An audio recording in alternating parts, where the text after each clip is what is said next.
Hi, this is Danny Ibarra from MyMark. Annie M. Lee has some thoughts for us today on Behold, the Power of Internet. Kansas City, Missouri, Halloween 2007. One of my best friends, Josh, has been on an episode of the popular court TV show, Judge Mathis. Although he won the case, he was incredibly embarrassed by the whole ordeal and didn't want anyone he knew to see the episode. He was given a DVD of his appearance on the show by the producers, and he never showed it to anyone. He was so mortified by his appearance on the show that he even changed banks because one of his tellers at his old bank recognized him from the episode that aired a few months after the taping. Now, here's where the internet comes into the story.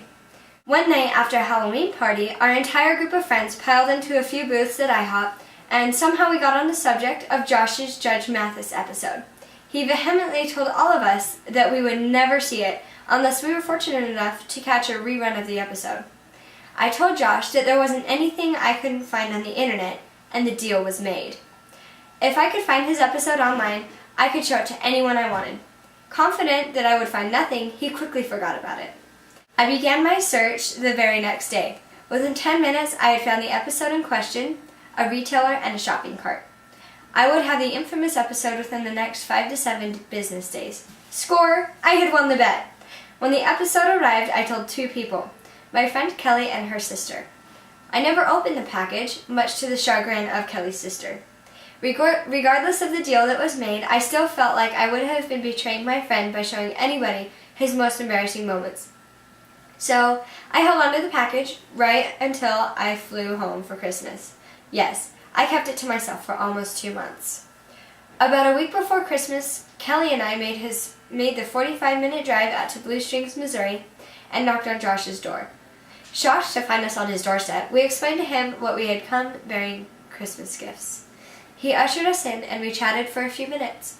I finally couldn't take the anticipation anymore and handed in the gift bag that contained the package of his Judge Mathis episode and urged him to open it. I was still curious to see if it was actually the correct tape.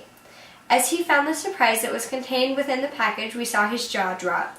He could not believe that I had actually found it.